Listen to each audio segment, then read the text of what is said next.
Hello everyone, this is तनु टिप्टान और आज हम बात करेंगे हमारे नेक्स्ट चैप्टर के बारे में, जो कि हमारा है share and stock. Company law का सिलेबस हम कर रहे हैं, हमने स्टार्टिंग से स्टार्ट किया था, राइट। उसके बाद अपने लगातार हम अपने चैप्टर्स को कवर करते जा रहे हैं, पार्ट्स के अंदर कवर करते जा रहे हैं। सभी के ये जो चैप्टर्स की वीडियो है चैनल पर मिल जाएंगी।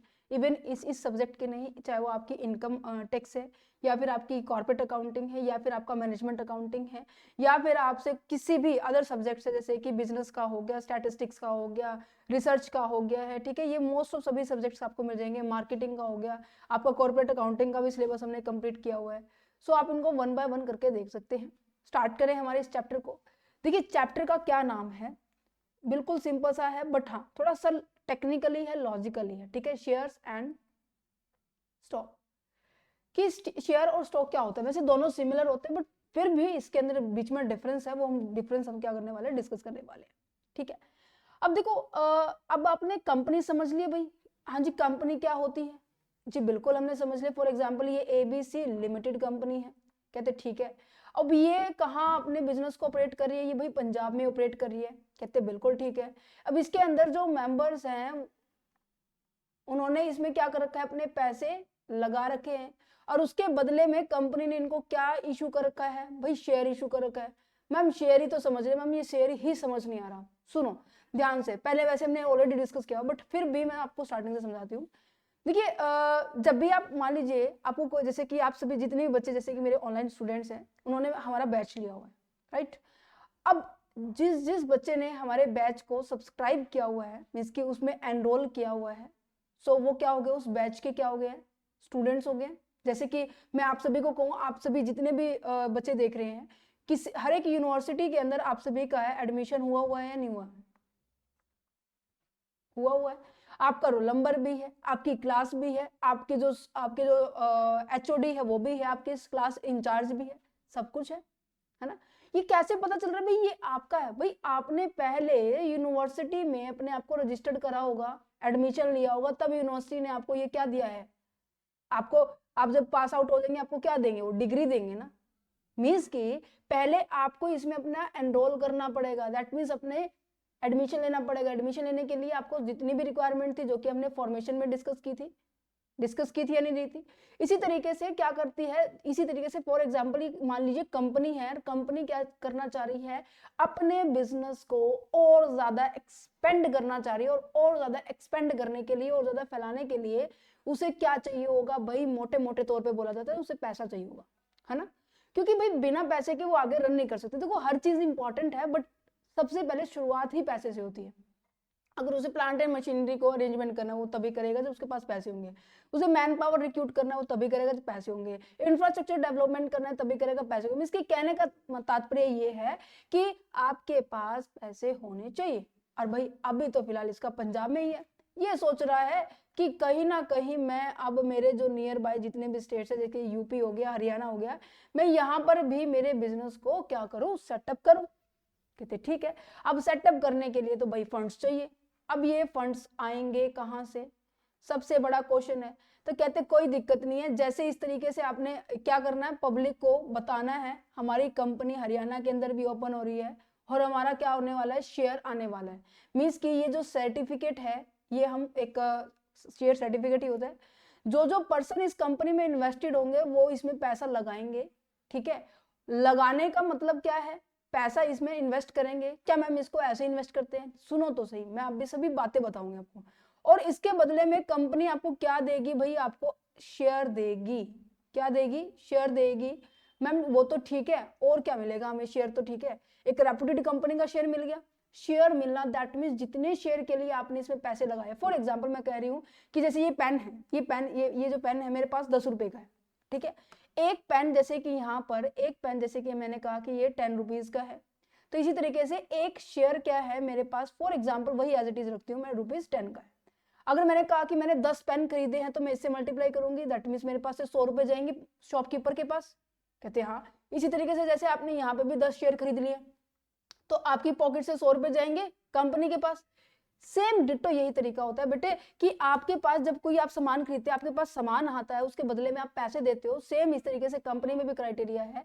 कंपनी के पास पैसा आ जाता है और आपके पास क्या आ जाता है, शेयर आ जाता है। मैम शेयर का यहाँ पे ठीक है, ये तो समझ में आ गया, एक तरीके का सर्टिफिकेट है।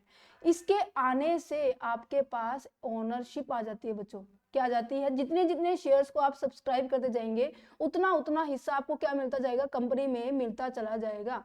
ठीक है, तो समझ में आया। शेयर क्या है? एक ऐसा सर्टिफिकेट है जिसके अंदर जिसमें क्या है, कंपनी के अंदर आप पैसे इन्वेस्ट करेंगे और उसके बदले में आपको शेयर मिल जाएंगे।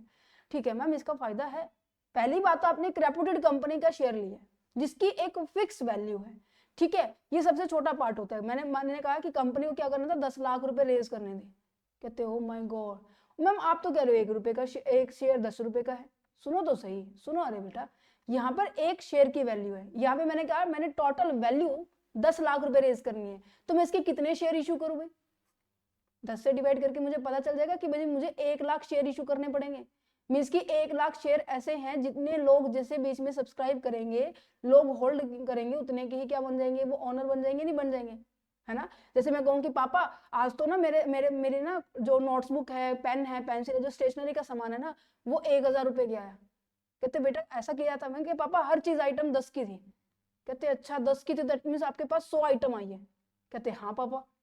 कहते हो नहीं कहते? तो यहाँ पे आपने क्या दिया है? यूनिट्स निकाली। सेम इस तरीके से मैंने भी तो यूनिट्स निकाले भाई। मैंने 1 लाख यूनिट इशू कर सकती हूँ कंपनी की। समझ में आ रहा है? समझ में आ रहा है। चलो तो फिर आगे बढ़े इस स्टोरी के अंदर। मैं लेके चलूंगी नोट्स के ऊपर, बट पहले यहाँ पे समझे। ठीक है, अब यहाँ पर देखो आपके पास ओनरशिप आई। पहली बात तो ये, मैं क्या ठीक है। अब देखो काफी सारी कंपनी होगी मैम, यही क्यों सेलेक्ट करें हम एबीसी? भाई कंपनीज क्या करती है, जैसे आपके पास काफी सारी कंपनी है, आप पैसा वहां इन्वेस्ट करते हैं जहां पर आपको रिटर्न जो है ना वो हायर मिले। है ना, रिटर्न हायर मिले, रिस्क आपका क्या होता है? आपके कम होते हैं। ये 2 इंपॉर्टेंट फैक्टर्स होते हैं जो कि आपको देखकर ही आप इन्वेस्ट करेंगे। मैम रिटर्न किस फॉर्म में होगा? ध्यान से सुनना बच्चों। शेयर जो होते हैं ना, शेयर जो भी पर्सन क्या करता है, शेयर के अंदर सब्सक्रिप्शन करता है, जिसकी शेयर के अंदर अपने पैसे इन्वेस्ट करता है, उस पर्सन को हम क्या कहते हैं? शेयर होल्डर कहते हैं।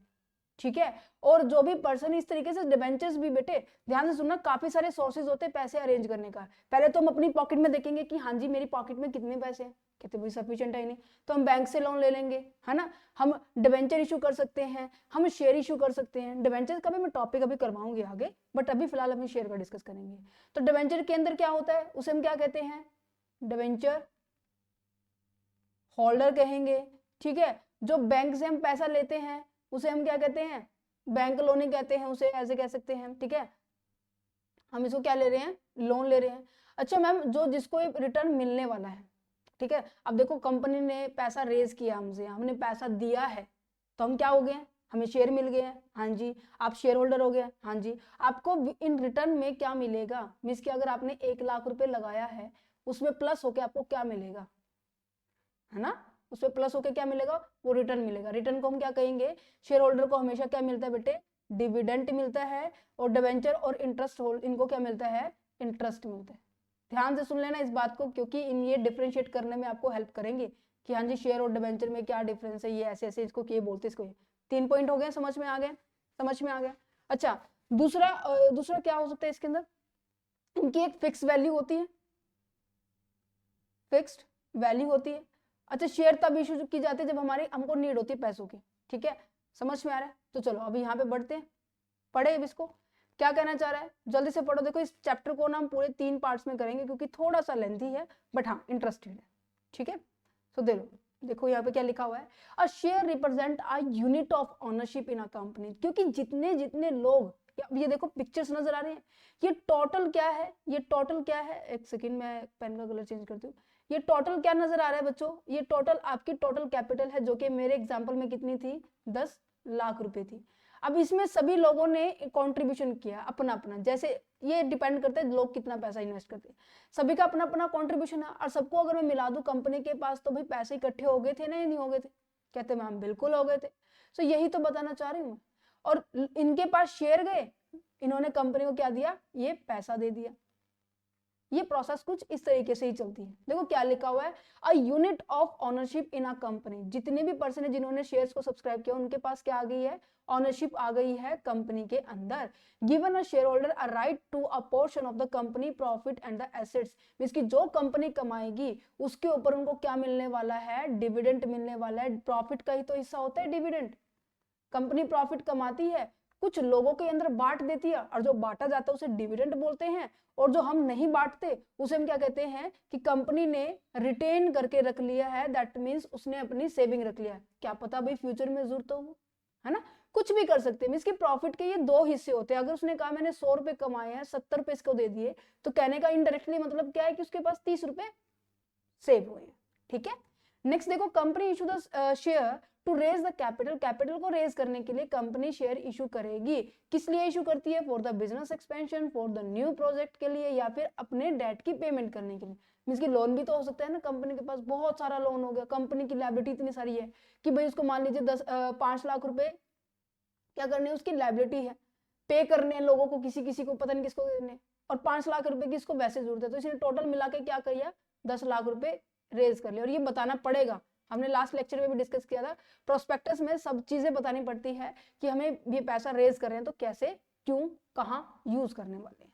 ठीक है, The process allow the businesses to obtain the funds without taking the loan, बिना लोन लिए हम क्या कर रहे हैं, लोगों से पैसा रेज कर रहे हैं। अच्छा एक बात और बताओ कि ये जो फंड रेज करने की जो प्रोसेस है कोई भी कंपनी कर सकती है, बस मतलब स्पेसिफाइड है, बताओ। मैंने इस चैप्टर में भी बताया था, मैंने लास्ट चैप्टर ये चैप्टर्स के अंदर मैं लगातार यही टॉपिक डिस्कस करती आ रही हूँ। Yes, absolutely right. आपने बोला कि मैम पब्लिक कंपनी ही इशू कर सकती है शेयर्स को, ठीक है, क्योंकि पब्लिक कंपनी को ही राइट है कि लोगों से पैसा रेज कर सकती है।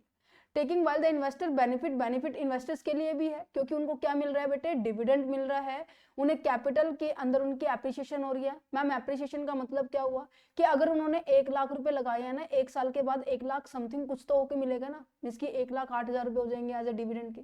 सेम क्राइटेरिया है बेटे, जैसे कि आपके पास ना बैंक अकाउंट होता है ना, बैंक में आप पैसे जमा करवाते रहते हो, करवाते रहते हो, करवाते रहते हो, फिर एनुअली बैंक उसके ऊपर आपको इंटरेस्ट देता रहता है, देता रहता है, देता रहता है।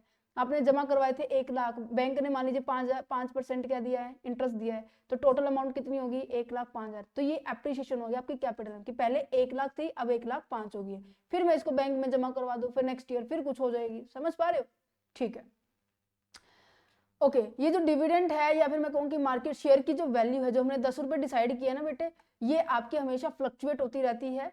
स्टार्टिंग में ये फिक्स वैल्यू होती है कि हाँ जी कंपनी इतने में शेयर इशू कर रही है, पर जैसे जैसे कंपनी की ग्रोथ होती रहती है वैसे वैसे इसके शेयर की वैल्यू भी बढ़ेगी। ठीक है, ये मार्केट कंडीशंस एंड कंपनी की परफॉर्मेंस के ऊपर डिपेंड करती है। अगर ये पैराग्राफ, ये इंट्रोडक्शन समझ में आएगा ना, आगे जो आने वाला है ना वो बहुत इजी रहने वाला है, क्योंकि सारे के सारे पॉइंट यहीं से निकलेंगे। मैंने इंट्रोडक्शन इस तरीके से बनाया कि आपको सब कुछ क्लियर हो जाए। ठीक है, अब स्पीड से पढ़े इसको। अब देखो मीनिंग में क्या लिखा हुआ, a share is the small part of the company ownership that investors buy. हमारे पास कितने थे, 10 लाख, एक शेयर कितने का था, 10 का था, तो कितने हो गए बेटे, 1 लाख। सबसे छोटे 1 लाख ऐसे टुकड़ों में सबसे छोटा पार्ट है। समझ पा रहे हैं, it's give them the right to the earn the profit, profit earn करने के लिए कंपनी को पैसा मिल जाए और जो लोग इन्वेस्ट कर रहे हैं उससे उनको डिविडेंड मिल जाए, दोनों को फायदा है। The total capital of the company is divided into the unit of the small denominations. Each such unit is called the share. Her unit को हम क्या कहेंगे, शेयर कहेंगे। स्मॉल डिनोमिनेशन दैट मीन जो इसकी वैल्यू है वो 10 रुपए है, एक छोटे छोटे, जिसके कारण हम क्या कर पा रहे हैं, कैपिटल को छोटे छोटे हिस्से में बांट पा रहे हैं। ठीक है, नेचर देखो क्या लिखा हुआ है, ऑनरशिप मिल जाती है, कहते बिल्कुल मिल जाती है। ट्रांसफरेबिलिटी ट्रांसफरेबिलिटी हो जाती है। ट्रांसफरेबिलिटी का मतलब होता है कि जब भी कभी कंपनी अपने शेयर को मार्केट में लॉन्च करती है उसे सबसे पहले किसके पास अपने आप को रजिस्टर्ड करवाना पड़ता है। देखो ये चीजें तो हम स्टार्टिंग में पढ़ते आ रहे हैं, कंपनी को अपने आप को रजिस्टर्ड करवाना पड़ेगा सेबी के पास, stock exchange board of India, SEBI. समझ पा रहे हैं, ठीक है। और अगर जो भी कंपनी ऐसे रजिस्टर्ड होती है तो उनकी शेयर्स की dealing, buying and selling easily हो जाती है। कहां पर, स्टॉक मार्केट के अंदर, जैसे कि बॉम्बे स्टॉक एक्सचेंज है, नेशनल स्टॉक एक्सचेंज है, ये आपकी इंडिया के, मतलब इंडिया की नहीं वर्ल्ड की आपकी टॉप मोस्ट है, जो कि आप आई थिंक 1800 समथिंग में आई थी ये। और नेक्स्ट क्या कहता है कि इंडिविजिबिलिटी है, मीन्स कि इसको आगे आप और डिवाइड नहीं कर सकते हैं, कांट बी डिवाइडेड फर्दर, आप इसको आगे डिवाइड नहीं कर सकते। इक्वल राइट्स होता है, जैसे जैसे आप शेयर के अंदर अपनी पकड़ बनाते रहेंगे वैसे वैसे आप उतने ही कंपनी के मेंबर हो जाएंगे। Limited liability to the share का मतलब क्या है भाई, लिमिटेड लायबिलिटी टू शेयर्स, ये आपकी पहले हमारी फीचर्स में भी आई थी कंपनी की, याद है किसी को यहाँ पे जब मैंने फीचर समझाई थी? आई थिंक सबको याद होगा, अगर नहीं याद है तो प्लीज आपसे हम्बल रिक्वेस्ट है, या फिर मैं कहूँगी एक छोटी सी सजेशन है, जो सीरीज चलती आ रही है वैसे आप देखते जाएंगे तो आपको समझ में आएगा, क्योंकि काफी सारे वर्ड्स है जो कि हम ऑलरेडी बहुत इन डेप्थ में हमने डिस्कस किया था। ठीक है, एक एविडेंस है ओनरशिप का, आपके पास ओनरशिप होने का पूरा प्रूफ है कि हाँ जी देखो मैं, मेरे पास ये शेयर है, मेरे पास, मैं इसका ओनर हूँ, है ना। Share income from the shares, आपसे आपकी इनकम भी हो रही है भाई। इनकम कैसे हो रही है भाई, आपको डिविडेंड मिल रहा है ना, जो 5,000 रुपए बैंक को इंटरेस्ट मिल रहा है, 8,000 का आपको मैंने डिविडेंड बनाया था 1 लाख के ऊपर, याद आया ये एग्जाम्पल के अंदर, तभी तो कह रही थी ये बहुत इंपॉर्टेंट स्लाइड है, समझ में आया। तो यहाँ पे हो जाती है आपके बच्चे नेचर खत्म। ठीक है, फिनिश हो गया। टाइप ऑफ शेयर के बारे में डिस्कस किया जाए तो टाइप ऑफ शेयर आपकी 2 टाइप्स की होती है।